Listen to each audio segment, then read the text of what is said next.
Good morning guys, myself Sandeep Kumar Reddy from Engineers Competitive Training Academy. ఈరోజు నేను మీకు Indian Army examination concerning nursing assistant paper 3 అని చెప్పబోతున్నాను.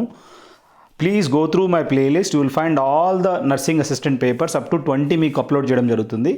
And if you want bio bits also, it is already segregated in the playlist. ఒకసారి వెళ్ళి చూడండి, you will find all the bio bits and let us see exactly what has been given in the question paper 3.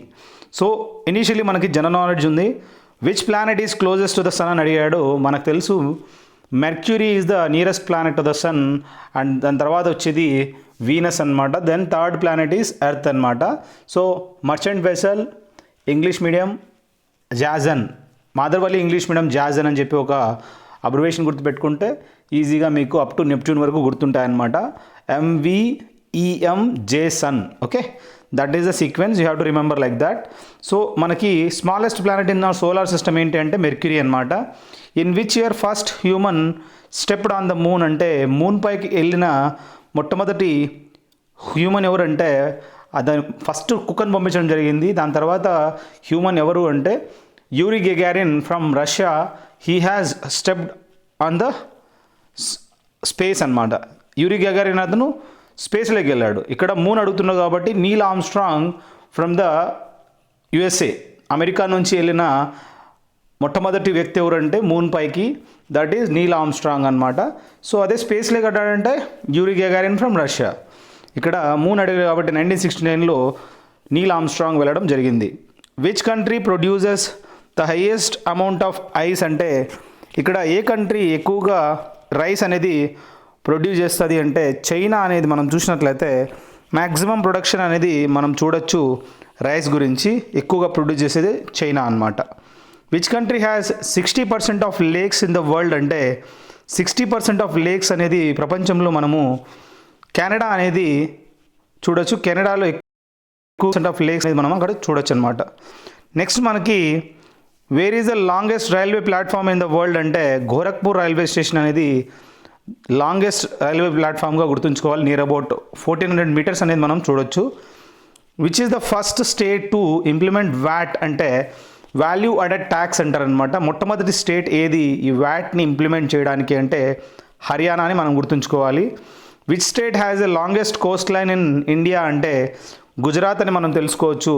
So ఇది longest Coast లైన్గా గుర్తుంచుకోండి, ఎందుకంటే ఇది మనము అక్కడ రన్ ఆఫ్ కచ్ చూసినట్లయితే అక్కడ నుంచి పోర్బందర్, ఓఖా మ్యాక్సిమం ఏరియా అనేది మనము చూడొచ్చు అక్కడ. That is Gujarat. When was the first general election in India held అంటే 1951 నుంచి 52 మధ్యలో ఈ ఎలక్షన్స్ అనేది జరిగాయన్నమాట. మొట్టమొదటి జనరల్ ఎలక్షన్స్ అని మనం గుర్తుంచుకోవాలి. Which country has the longest Coast line in the world అంటే కెనడా అనేది చూసినట్లయితే లాంగెస్ట్ కోస్ట్ లైన్ ఉందని చెప్పుకోవచ్చు. అదే ఇండియాలో అయితే గుజరాత్ అని చెప్పుకోవాలి. అదే కెనడా అనేది లాంగెస్ట్ కోస్ట్ లైన్ అనమాట. Who was the longest serving union cabinet minister of India అంటే సర్దార్ స్వరణ్ సింగ్ అనే అతను longest serving union cabinet minister of India అని మనం తెలుసుకోవచ్చు. ఇతను చాలా డ్యూరేషన్ వరకు he served as A union cabinet మినిస్టర్గా చెప్పుకోవచ్చు అనమాట, సర్దార్ స్వరణ్ సింగ్. నెక్స్ట్ మనం చూసినట్లయితే బయాలజీ బిట్స్లో స్టడీ ఆఫ్ ఫంగీని ఏమంటారంటే మైకాలజీ అంటారు. ఆ మైకాలజీ దీన్నే ఈ స్టడీస్ కూడా మనం గుర్తుంచుకోవాలి, ఎందుకంటే మీకు అలాంటి బిట్ అనేది రావడం జరుగుతుంది. ఫంగస్ గురించి చదివేది ఇప్పుడు మనం పుట్టగొడుగులు అనేది చూస్తారు కదా, ఆ మష్రూమ్ అనేది కూడా వన్ టైప్ ఆఫ్ ఫంగీ అని చెప్పుకోవచ్చు. సో మైకాలజీ అనే అంటే స్టడీ ఆఫ్ ఫంగీ అని చెప్పుకోవచ్చు. Motor skills are associated with దేనికి సంబంధించిందంటే మనకి బ్రెయిన్లో డిఫరెంట్ పార్ట్స్ ఉన్నాయన్నమాట. సెరిబ్రమ్, సెరిబెల్లం, మెడులా బ్లాంగేటా అని చెప్పి ఫ్రంట్ లోబు. ఈ ఫ్రంట్ లోబ్ అనేది మోటార్ స్కిల్స్కి సంబంధించిందని చెప్పి మనం తెలుసుకోవచ్చు. The most serious air pollutant causing health hazards అంటే సల్ఫర్ డయాక్సైడ్ అనేది చూసినట్లయితే ఎక్కువగా సీరియస్ పొల్యూటెంట్ అనమాట, కాజింగ్ హెల్త్ హజార్డ్ అని చెప్పి చెప్పుకోవచ్చు అనమాట. కార్బన్ మోనాక్సైడ్ అనేది is a pollutant because it gets react with the haemoglobin. అందుకే మనము ఎక్కువగా కార్బన్ మోనాక్సైడ్ అనేది ఇన్హేల్ చేస్తే ఆటోమేటిక్గా ఏమవుతుందంటే ఈ కార్బన్ మోనాక్సైడ్ అనేది సింగిల్ ఆక్సిజన్ మాలిక్యూల్ అనేది ఒక్కసారిగా దీంట్లో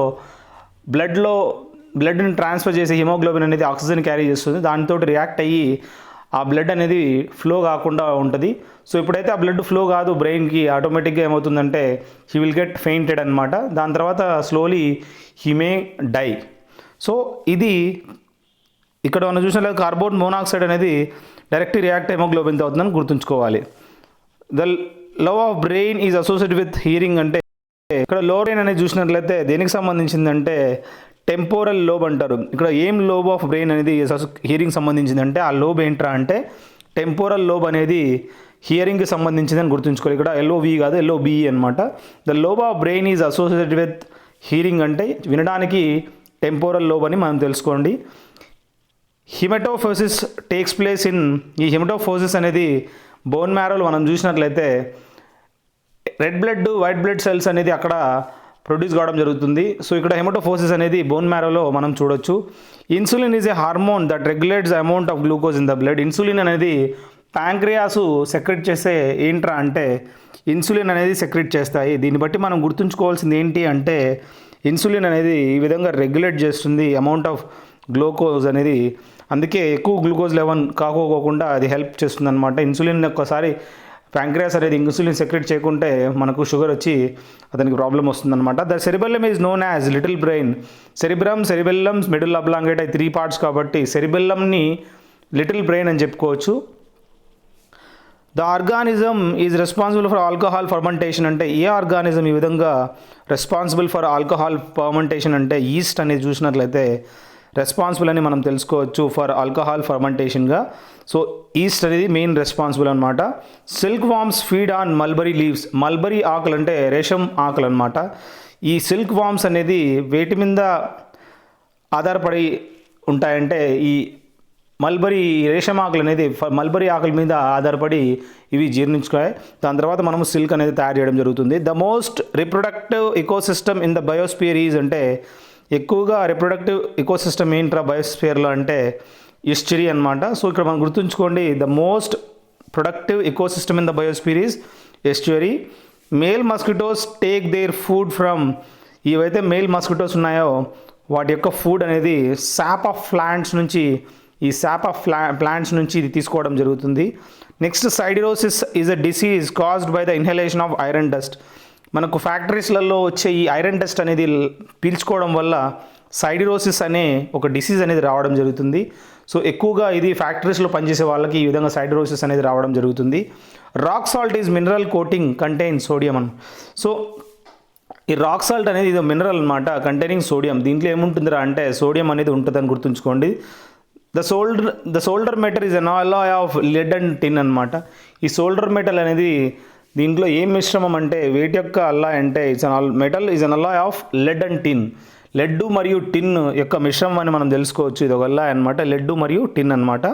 సో ఇట్ సోల్డర్ మెటల్లో ఇవన్నీ రెండు ఉంటాయన్నమాట. నెక్స్ట్ ద హార్డెస్ట్ సబ్స్టెన్స్ ఏదిరా అంటే డైమండ్ అనేది ద హార్డెస్ట్ సబ్స్టెన్స్ అని మనం తెలుసుకోవచ్చు. ఇది ప్యూరెస్ట్ ఫార్మ్ ఆఫ్ కార్బన్గా గుర్తుంచుకోవాలి. It's an insulator also and the graphite is a conductor. The mixture used for making the tip of a safety match. అగ్గిపుల్ల తయారు చేయడానికి రెడ్ పాస్పరస్ అనేది యూజ్ చేస్తారు. ఏదైతే మనము ఈ ఫైర్ అనేది లిట్ చేస్తామో ఆ రెడ్ పాస్పరస్ అని మనం ఎగ్జాంపుల్గా చెప్పుకోవచ్చు. Diamond and graphite are similar in atomic weight. Diamond మరియు గ్రాఫైట్ రెండు ఏంటంటే సిమిలర్ ఇన్ అటామిక్ వెయిట్గా మనం గుర్తుంచుకోవాలి. Blood is not the chemical fertiliser. దీంట్లో బ్లడ్ అనేది ఏంటంటే it is not the chemical fertiliser అని మనం తెలుసుకోవచ్చు. Next we have the 30th question, the deficiency of nitrogen in the soil. మనం నైట్రోజన్ చూసాం కదా, ఈ నైట్రోజన్ అనేది ఎప్పుడైతే తక్కువ అయిపోతుందో సాయిల్స్లో retards plant growth and cause leaves to turn yellow. Plant యొక్క గ్రోత్ అనేది తగ్గిపోతుంది. అంతేకాకుండా ఆ ఆకులు అనేది ఎల్లో కలర్లో ఫామ్ అవుతాయన్నమాట. So you have to remember that the deficiency of nitrogen in the soil ఏమవుతుంది అంటే ఈ డెఫిషియన్సీ వల్ల ఈ సాయిల్లో ఆటోమేటిక్గా ప్లాంట్ యొక్క గ్రోత్ మరియు లీవ్స్ టు టర్న్ ఎల్లో అని మనం గుర్తుంచుకోవాలి. Rock phosphate is not a natural fertiliser. దీంట్లో రాక్ పాస్పేట్ అనేది చూసినట్లయితే which is not a natural ఫర్టిలైజర్గా మనం గుర్తుంచుకోవాలి. The raw material by which Portland cement is made or అంటే ఈ పోర్ట్లాండ్ సిమెంట్ అనేది దేంతో తయారు చేస్తారు అంటే లైమ్ స్టోను, జిప్సము మరియు క్లే, ఈ మూడు యొక్క మిశ్రమం అని చెప్పుకోవచ్చు. Limestone, gypsum and clay with 3 mixture we can make Portland cement అని మనం గుర్తుంచుకోండి. సోప్స్ ఆర్ ప్రిపేర్డ్ ఫ్రమ్ అంటే ఈ సోప్స్ అనేది దేని నుంచి తయారు చేస్తారంటే ఫ్యాట్స్ మరియు ఆల్కలీస్ ఈ రెండు యొక్క మిశ్రమమే ఈ సోప్స్ అనేది తయారు చేస్తారు. అంతేకాకుండా బోరాన్ అనేది కూడా మనం సోప్స్లో ఉంటుంది. ఫ్యాట్స్ మరియు ఆల్కలీస్ అనేది మనం చెప్పుకోవచ్చు. సో నెక్స్ట్ ఏంటంటే the preparation of soap involves the process of called hydrolysis. ఈ సోప్ని ప్రిపరేషన్ చేయడాన్ని ఆ ప్రాసెస్ని ఏమంటారంటే హైడ్రోలైసిస్ ప్రాసెస్ త్రూ మనం సోప్ అనేది ప్రిపరేషన్ చేయడం జరుగుతుంది. నెక్స్ట్ ఏంటంటే to prevent the rusting of iron primer is used అనమాట. ఐరన్ రస్ట్ పట్టుకోకుండా తుప్పు పట్టకుండా మనము ప్రైమర్ని ఎందుకు యూజ్ చేస్తామంటే అది కోట్ చేయడం వల్ల అది తొందరగా రస్ట్ పట్టకుండా లాంగ్ లైఫ్ అనేది ఇవ్వడం జరుగుతుంది. So acetylene is use to weld and cut a metal. ఏదన్నా ఒక మెటల్ని కట్ చేయడానికి దాంట్లో యూజ్ చేసే ఈ ఏంట్రా అంటే అసిటలిన్ అంటే C2H2 అంటారు అనమాట కెమికల్ ఫార్ములా. ఇది యూజ్ చేస్తారని మనం తెలుసుకోవచ్చు. డ్యూరాల్యూమిన్ అంటే ఇట్ ఈస్ అన్ అల్లాయ్ అనమాట. దీంట్లో ఏమేమి ఉంటాయంటే అల్యూమినియము, కాపరు, మ్యాంగనీసు మరియు మెగ్నీషియము ఈ 4 కలిస్తే డ్యూరాల్యూమిన్ అంటారు. ఇది ఒక అల్లాయ్ అనమాట. క్విక్ లైమ్ అనేది కాల్షియం ఆక్సైడ్నే మనము క్విక్ లైమ్గా కూడా గుర్తుంచుకోవచ్చు. కార్బన్ టెట్రాక్లోరైడ్ అనేది చూసినట్లయితే అనెస్థెటిక్ క్లోరోఫామ్గా మనము యూజ్ చేసుకోవచ్చు. కార్బన్ టెట్రాక్లోరైడ్ అంటారు. ఇది ఒక అనెస్థెటిక్ క్లోరోఫామ్ అని మనం తెలుసుకోవాలి. సో మనకు తెలుసు క్లోరోఫామ్ అంటే CHCl3 అని రాస్తారనమాట. సో కార్బన్ టెట్రాక్లోరైడ్ అని చెప్పుకోవచ్చు దీన్ని. The solvent used for dry cleaning అంటే మనము ఆల్కహాల్ అనేది ఖచ్చితంగా యూజ్ చేస్తారు. డ్రై క్లీనింగ్ ఈ షాప్స్ ఉంటాయి కదా, బట్టలు అనేది నీట్గా డ్రై క్లీన్ చేస్తారు కదా, దాంట్లో ఆల్కహాల్ అనేది కంపల్సరీ యూజ్ చేస్తారు. When it comes to mathematics question చూసినట్లయితే the mean proportion between 0.32 and 0.02 అంటే మనకు తెలుసు A అండ్ B ఇవ్వడం జరిగింది. ద మీన్ ప్రపోర్షన్ ఏంటంటే రూట్ ఆఫ్ AB అంటారు. సో రూట్ ఆఫ్ ABని మనం సింపుల్గా మనము 0.32 ఇంటూ 0.02 చేస్తే పైన ఇంటూ 100 డివైడ్ బై 100 చేస్తే సేమ్ 0.02 అలాగే చేస్తే పైన 32 ఇంటూ 2 అవుతుంది, డివైడ్ బై 10⁴ అవుతుంది. ఈజీగా మనకు ఆన్సర్ అనేది 0.08 అనేది రావడం జరుగుతుంది. You go through this. The sum of 3 numbers అనేది ఇవ్వడం జరిగింది 98. The ratio between the first and second number is 2:3. First second 2:3 అయితే సెకండ్ అండ్ థర్డ్ 5:8 అయితే ఇవి ఈక్వలైజ్ చేయాలి కాబట్టి ఈ సెకండ్ నెంబర్స్ అనేది అప్పుడు మనము పైన దాన్ని 5 తోటి కింద 3తో చేస్తే ఈ విధంగా ఫస్ట్ సెకండ్ థర్డ్ నెంబర్స్ అనేది 10, 15, 24 రావడం జరుగుతుంది. దాని ప్రకారం మనం చూస్తే వాటి యొక్క సమ్ అనేది టుగెదర్ 48 అవుతుంది. 48 అనేది 98కి ఈక్వల్ కాబట్టి 48 ఇంటూ 2 అంటే 98 అనమాట. సో ఇక్కడ మనం గుర్తుంచుకోవాల్సింది ఏంటంటే 48 ఇంటూ 2 98 కాబట్టి ఇక్కడ సెకండ్ నెంబర్ ఏంటి అంటే 15 కాబట్టి 15 ఇంటూ 2 అంటే ఏంటంటే ఈ విధంగా 30 అనే నంబరు చెప్పుకోవచ్చు. సో ఈ విధంగా మనము సెకండ్ నెంబర్ కానీ ఫస్ట్ నెంబర్ కానీ థర్డ్ నెంబర్ కానీ ఈజీగా ఫైండ్ అవుట్ చేయొచ్చు. You can directly go through this. Please go through ప్లేలిస్ట్లోకి వెళ్ళి you will find all ratio and proportion సంబంధించి క్వశ్చన్స్ అనేది that will become more easy for you guys. Next ఏంటంటే 171 division 19 into 9 అంటే first 171కి division 19కి ఒక చేస్తే value మనకి 19,171 వస్తుంది. అప్పుడు 9 ఇంటూ 9 అంటే 81 is the right answer. If 10% of x is the same as 20% of y అంటే ఈ విధంగా దాన్ని ఈజ్ అనేది ఈక్వల్ టు అయితే అప్పుడు x ఈక్వల్ టు 2y అవుతుంది. ద రేషియో అనేది x/y అంటే 2/1 అవుతుంది. So this is the answer. If A's income is 10% more than B's అనమాట. బి అనేవాడిది 100 రూపాయలు ఉంటే ఏస్ ఇన్కమ్ ఎంత 110 రూపాయలు అనమాట. హౌ మచ్ పర్సెంట్ ఈజ్ బీస్ ఇన్కమ్ ఈజ్ లెస్ దాన్ అంటే బీస్ ఇన్కమ్ అనేది 10 తక్కువ లెస్ దాన్ ఏ కాబట్టి డివైడ్ ఏ అంటే 10 లెస్ దాన్ డివైడెడ్ బై ఏస్ ఎంత అంటే 110 ఇంటూ 100 అనమాట. దాని ప్రకారం 9 1/11 is the right answer for this. Next ఏంటంటే ఫిజిక్స్ క్వశ్చన్స్ చూసినట్లయితే the term isoneph indicates the lines of equal cloudiness. ఎక్కడైతే క్లౌడీనెస్ అనేది ఈక్వల్గా ఉంటాయో దాన్ని ఐసోనెఫ్ అంటారు. అంటే ఆ ఏరియాలో ఏమవుతుందంటే ఈక్వల్గా ఉంటాయని మనం తెలుసుకోవచ్చు. దీన్ని బట్టి మనం చూస్తే ఈ ఐసోనెఫ్ ఏంటంటే ఈ లైన్స్ ఆఫ్ ఈక్వల్ క్లౌడీనెస్ అని చెప్పి మనం తెలుసుకోవచ్చు అనమాట. అదేవిధంగా ఎలక్ట్రాన్ మైక్రోస్కోప్ని ఎవరు ఫైండ్ అవుట్ చేయడం జరిగిందంటే ఎలక్ట్రాన్ మైక్రోస్కోప్ని నాల్ అండ్ రుస్కా అనే వీళ్ళు ఎలక్ట్రాన్ మైక్రోస్కోప్ని కనిపెట్టారని చెప్పుకోవచ్చు. When the bottle of scent is kept open in a corner of a room its odour is felt in all parts of the room. This is due to the phenomenon of diffusion. నేను మీకు చెప్పాను diffusion అంటే ఏంటంటే if you open a scent bottle or even petrol అనేది మూత తీసినట్లయితే వాటి యొక్క పూర్తిగా ఆ పెట్రోల్ అనేది డిఫ్యూజ్ అయిపోతుంది. ఈవెన్ నైట్రోజన్ కూడా ఎక్కువగా మోస్ట్ డిఫ్యూజింగ్ ఎలిమెంట్ ఏంటంటే నైట్రోజన్ అని మనం గుర్తుంచుకోవాలి. సో దీన్ని బట్టి మనం చూసినట్లయితే డిఫ్యూజన్ ఏంటంటే సెంట్ బాటిల్ ఏ విధంగా అయితే డిఫ్యూజ్ అవుతుందో అదేవిధంగా nitrogen is the most diffusing element అని మనం తెలుసుకోవచ్చు. దీని ప్రకారం మనం చూసినట్లయితే ఇక్కడ ఈ సెంట్ బాటిల్ కూడా అదే ఎగ్జాంపుల్ అని చెప్పి చెప్పుకోవచ్చు అనమాట. ఏ విధంగా అయితే తొందరగా స్మెల్ అనేది ఇవ్వడం జరుగుతుందో. Clear nights are colder than cloudy nights because of radiation అనమాట.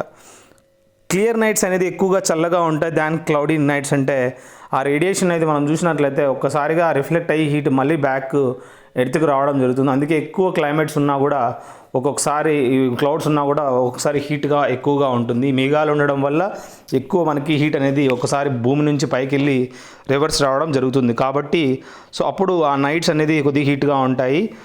So the speed of sound is greater than the cloudy nights because of condensation. ఈ సౌండ్ యొక్క స్పీడ్ అనేది ఎక్కువగా ఉంటుంది greater than cloudy nights because condensation అనమాట. So ఇక్కడ ఏంటంటే cloudy నైట్స్లో ఎక్కువగా స్పీడ్ ఆఫ్ సౌండ్ అనేది చూడొచ్చు మనము, ఎందుకంటే కండెన్సేషన్ వల్లే అని మనం గుర్తుంచుకోవాలి. సో ఈ విధంగా ప్రతి ఒక్కటి please go through this, really will enjoy all these videos and please share it to maximum people. Really I'm telling, this is the best channel and I request you guys to go through all whatever playlist. If you like it, if you please share it to maximum people, let them get benefited. మీరు ఒక ఆలోచిస్తే 10 మందికి help చేసే వాళ్ళు మీకు help చేస్తారు, అంతేగాని మేము చూసినామా మేము బాగున్నాం అని పెట్టుకోద్దండి. So share it to maximum guys, let them get benefited and thank you guys. If you have any queries, you can call me on my mobile number. This is 7667302252. So you are always welcome to call at any time for your career counseling. Thank you very much. Have a great day. Have a great life. Work hard till time you reach your goal. Thank you very much.